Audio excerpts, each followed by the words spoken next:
Are you stuck in the same place year after year? Want to change that? Tune in and find out how. You are listening to the Prosper Law Podcast. Learn how to reduce stress, have more time, and make more money. Come on in. I'm Greg McCollum, and I built a 7-figure criminal defense law firm. I formed Prosper Law to show criminal defense law firm owners who are desperate for success how to grow from under $200,000 to $1 million and beyond. Hi, I'm Greg McCollum. Welcome to another edition of the Prosper Law Podcast. I think the topic today is that are you pulling around an old landscaping trailer? Do you need to get a new trailer? And the basis of that is that I have a neighbor who owns a landscaping business, and it's, as far as I can tell, it's pretty much a one-man operation. And I moved into the neighborhood, and it was in 1999, so I've lived there about 25 years. And I don't know him well, but you know how it is. So you have your neighbors down the street, and some of them you know, and some of them you just kind of know who they are. And he's lived there with his wife, and he had a daughter that was friends with my son for a while. And he's in the landscaping business. He has a pretty nice little house in a nice neighborhood, about 3 blocks from the beach, and it's a very established kind of old, Myrtle Beach neighborhood. Myrtle Beach doesn't have many of those, but it does have a few. And this neighborhood actually is connected to the Pine Lakes Country Club, which was where Sports Illustrated, they came up with the idea of Sports Illustrated at that clubhouse. And so it has a tradition. They call it the Granddaddy. It's the oldest golf course in Myrtle Beach. And so he's living in the neighborhood, and he's a hard worker. And when I first moved in, I noticed him because I was thinking about getting him, to do my lawn, and some neighbors of mine, he handled their lawns. So here's a guy, just a regular guy, and he's older now because this was 25 years ago. And so he had a white truck with duals, it was a pretty good looking truck. And he had this trailer that was enclosed, so you could put the riding lawnmower and put all the equipment in there, and you'd see him parked around the neighborhood, and I'd see him sometimes coming home from work and rinsing everything off or cleaning stuff up. So in terms of business over the years, for whatever reason, I think I know the reasons, he's still driving the same truck and the same trailer. And the trailer has been sitting outside. It's been sitting outside for 25 years. And we have the salt air and things rust.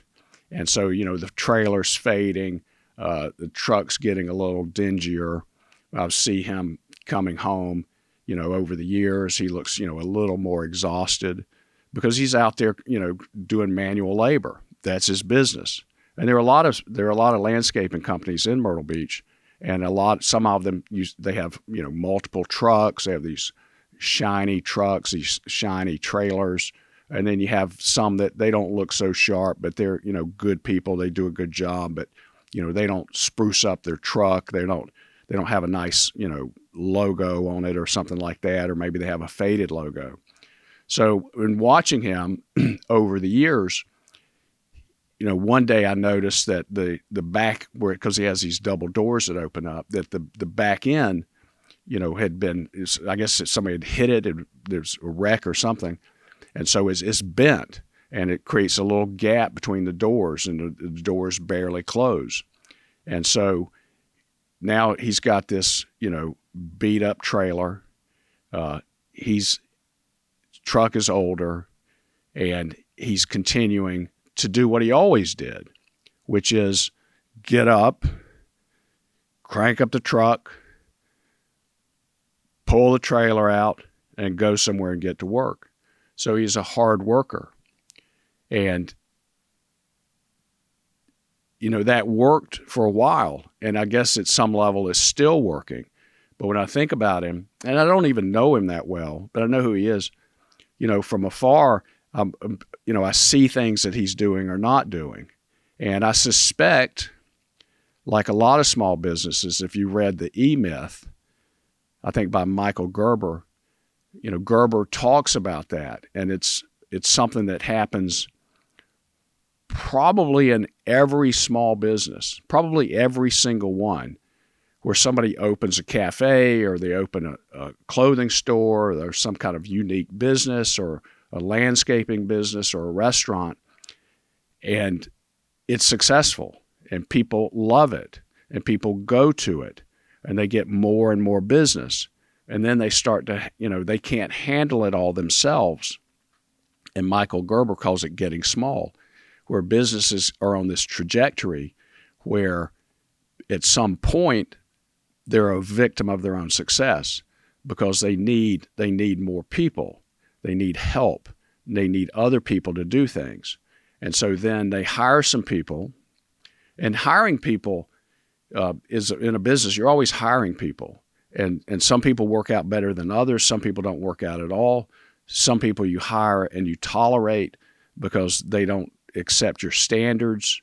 And so I suspect what happened to him would be what happened to everybody, is if I had a conversation with him and said, hey, I noticed you're doing all the work yourself. Do you ever think about maybe hiring somebody else to help you? And maybe he has a helper that shows up. I don't know. So, and I suspect that like most businesses, and I see this in a lot of businesses, and I did it myself at some level, when they get help and to grow a business, to scale any business, you have to bring in more people because you have to increase your capacity. And when you do that, now you have to have standards, and they have to be standards that are communicated, and ideally they need to be written down.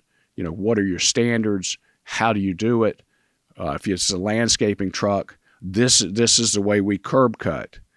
This is the way we mow lawns. This is the way we do cleanup around the yard. This is where we park the truck so it doesn't aggravate all the neighbors who can't get by when the truck's parked on the street. We don't block people's driveways. We're conscious of what time we're out there, running a blower or one of those weed eater things that makes noise.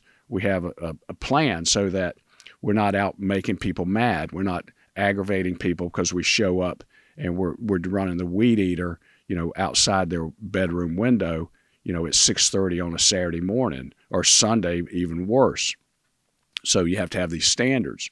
And what happens is, like in the E-Myth, is that people have the standards. They open the business. They've got a good business. It's very popular. People start coming in. People love it. And the owner's doing everything. And then they hire some people, and then people complain. Or the owner's unhappy because people aren't doing what they're supposed to do. They're not doing what they were hired to do. Those people, it's a job. They don't care about the business like the owner does. So then what happens and is that they tried that. And if you ask somebody, did you ever think about expanding? Do you ever think about making the business bigger? And invariably what people say is that, well, I tried that. It didn't work. I tried that. It was a disaster. Nobody will do it like me. And what I learned, but what you hear people say is, what I learned is, if you want something done right, do it yourself. And so I just do everything myself, and that's the way it's going to be. And most small businesses experience this. They do this. They do exactly this. They grow to a level, and then they run into these problems, and then they retreat. And Michael Gerber, in the E-Myth, calls it getting small. So they get small. And there's a lawyer I know who did exactly that. Really many lawyers, but this one in particular, he was successful, but now he runs his office. He doesn't even have an employee. He does it all himself. He's got a little office. He's not going to take but so many cases. He's a one-man band, and that's where he settled in. My law firm, on the other hand, is, we got 10 employees. We're really a multi, 7-figure criminal defense firm, But these are problems, and these are problems that have to be solved. But they're just problems. They're just people problems. They're just policy problems. They're just procedure problems, and they're things that have to be solved. And if you don't solve them, then you don't grow. You don't grow and change. And so my neighbor, what's he doing? I mean, year after year, he does the same thing. He does the same thing every year. He does the same thing every month. He does the same thing every week. He does the same thing every day. So because he does the same thing, nothing changes. He also has the problem of, his income, it's not growing because you do these lawns for people, and even though expenses go up, the price of gas goes up and all this, you try to raise your prices, and you get some price resistance. And then when you're dependent on these people, you're afraid. You're afraid. If somebody says, well, that's too much money, I'm just not going to pay that. So now what do? So you keep your prices where they are or where they were, and you're not providing any better service. And then they notice too that, your landscaping trailer is faded and has a big dent in the back. And so now they start questioning, how good a job are you really doing? And if they look at their lawn and their lawn looks perfect, then they think, okay, but it gives them insecurity. So there's some insecurity about the business because the business doesn't look like it's thriving. And so if you look at him and his business, what's he going to do? He's going to do what a lot of lawyers do, almost all lawyers I've ever known, and what a lot of small businesses do is at the end of their working life, at the end of when they're able to work or not able to work, or when they just reached an age in their mind that, this is when I'm going to retire, thank God, literally thank God I'm going to be able to retire and live off this other income with Social Security and maybe investments, or maybe sell my house and downsize and trying to get out of that trap that they created, because what they created is this hamster wheel. So of course they want to get off of it. And so we look at it, and I look at the parallel between my law firm, because over all these years, I'm doing the same thing he's doing. I'm getting up, year after year, month after month, week after week, day after day, doing the exact same thing he's doing. I'm working hard. I'm hustling. I'm trying to make it work. In my situation, maybe I had one or two employees, assistants, secretaries, paralegals, whatever you want to call them, somebody to answer the phone. For much of my practice, I had basically what I'd call 1.5 employees. My wife worked part-time. I had a full-time employee. A couple of times I had 2 full-time employees and things like that. But when I tried to expand, I ran into the same problems. I hired somebody, they weren't properly trained. They didn't really know what I needed them to do. And I remember the first time I hired a receptionist, she was really good, but she'd answer the phone, put the people on hold, buzz me, and then I'd take the call. And so that's all she did. And that didn't, I didn't teach her how to, have a brief conversation with the people calling to get the nature of what their issue was. Because when the call gets transferred to me, they say, well, oh, Greg, hey, I need to know when my court date is. Okay, I'm not, and the fact that she's sending them to that's not her fault, that's my fault. Or somebody calls me and I take the call and they're like, yeah, I want to get a divorce. Somebody told me to call you. So now I'm on the phone. Well, we don't do divorces. I'll try to look up somebody to refer you. See, all those things she could have done, but I didn't know that. And at one point, I ran an ad in the Yellow Pages. This is, back in ancient history. And I remember the phone blew up. And I didn't have the capacity, but mostly what I didn't have is I didn't have a trained employee. I didn't have a system. I didn't have anything for her to do to help me. And that's all my fault. It wasn't her fault. She was smart enough. She came to work on time. She was very pleasant. She was a good person and, excited to have a job. All right. Now, when I look at my law firm, I had a landscaping trailer. I had an old landscaping trailer. I went and because I wanted to invest in real estate, I went and I bought a house, basically a 1,400 square foot house, which was not nice. I tried to remodel it on the inside, and I did that, and I ran out of money, and I couldn't fix up the outside. So when somebody drove by my law firm, right? They saw this dinky little house. So that didn't look successful. It was just like his trailer with a dent in it.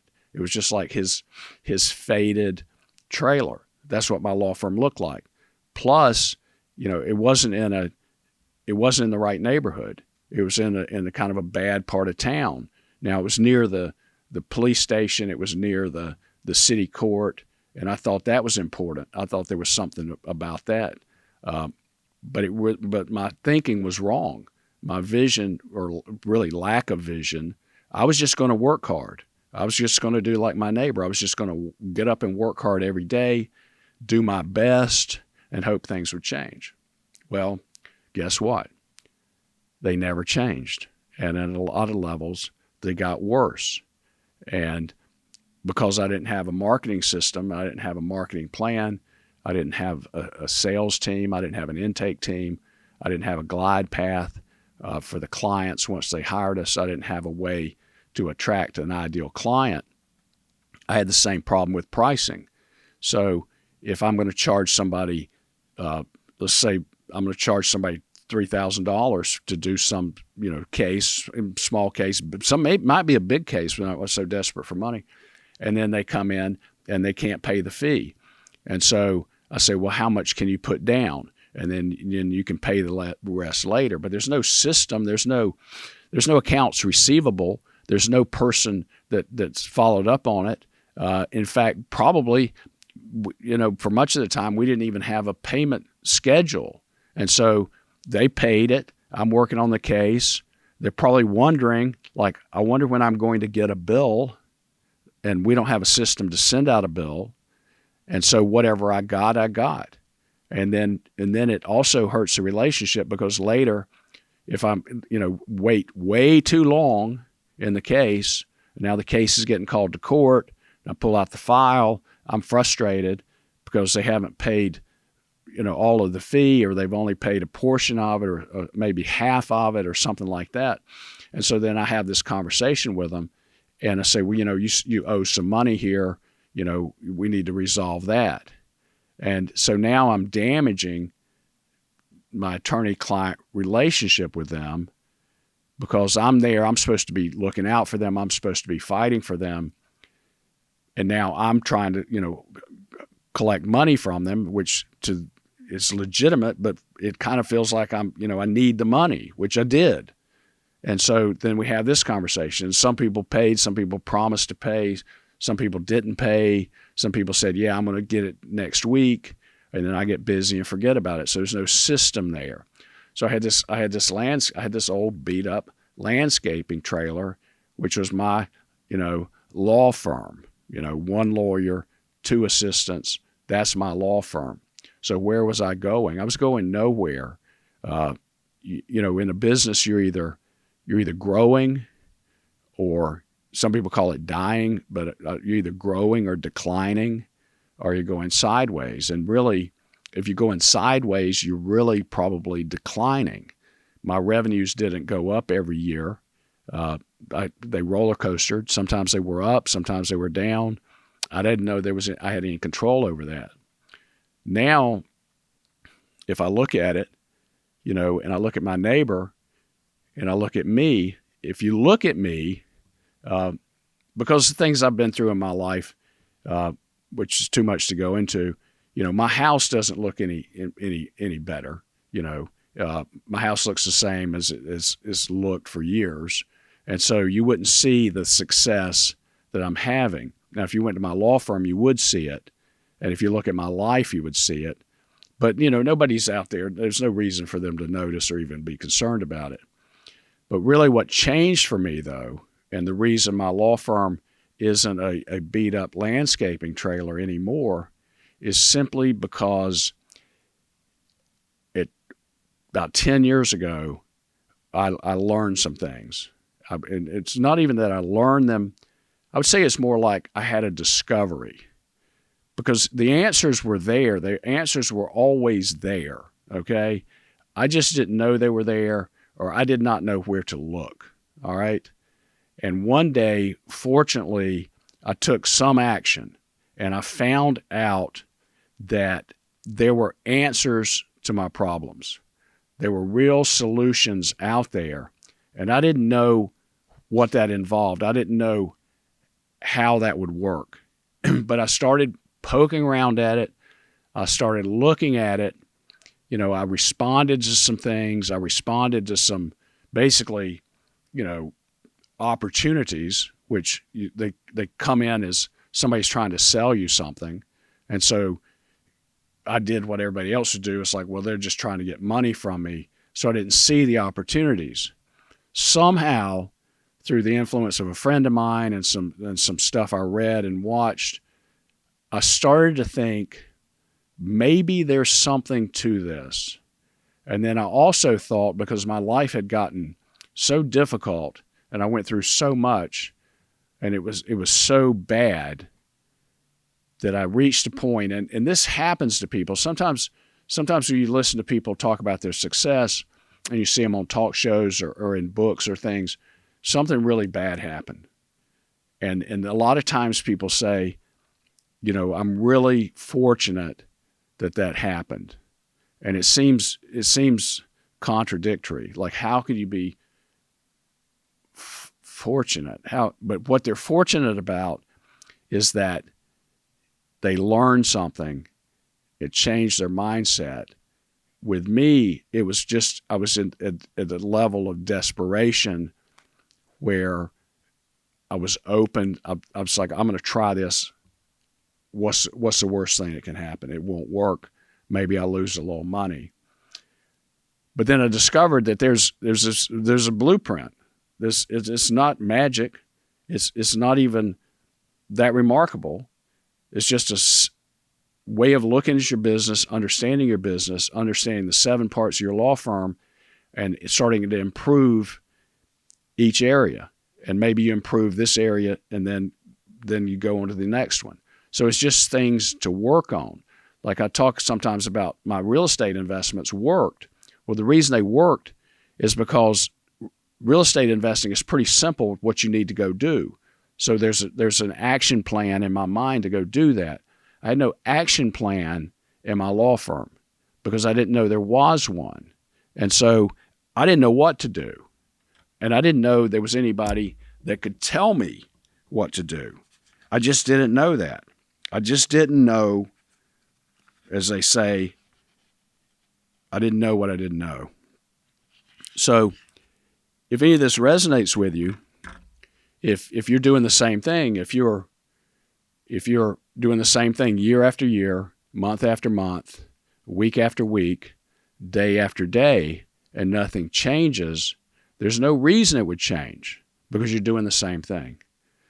And are you pulling around, an old landscaping trailer? Are you doing all the work yourself? Are you doing everything that has to be done because nobody can do it better? And are you tired, exhausted, spent, frustrated, ready to get out of that business, ready to get out of the practice of law? You can change that if you want to. There are things that you can learn. There are things that you can do. And results follow action. And prior to action is learning what can be done. But rest assured, there are things that can be done. You can change your life, but you have to do something. And if you don't do anything, the years are going to click by. And if you're good with that, that's fine. Not everybody has to grow their law firm. Not everybody has to scale their law firm. But just know this: if nothing changes, then 2 years from now, next year, 5 years from now, 10 years from now, it's going to be the same or worse. Now, the positive is that you can do something, but you have to be committed. If you're ready to change your life, you have to change your life. All right, I hope this has been helpful. See you next time. If you want to know more, go to prosperatlaw.com. We show criminal defense law firm owners how to reduce stress, have more free time, and make more money. Thanks for listening.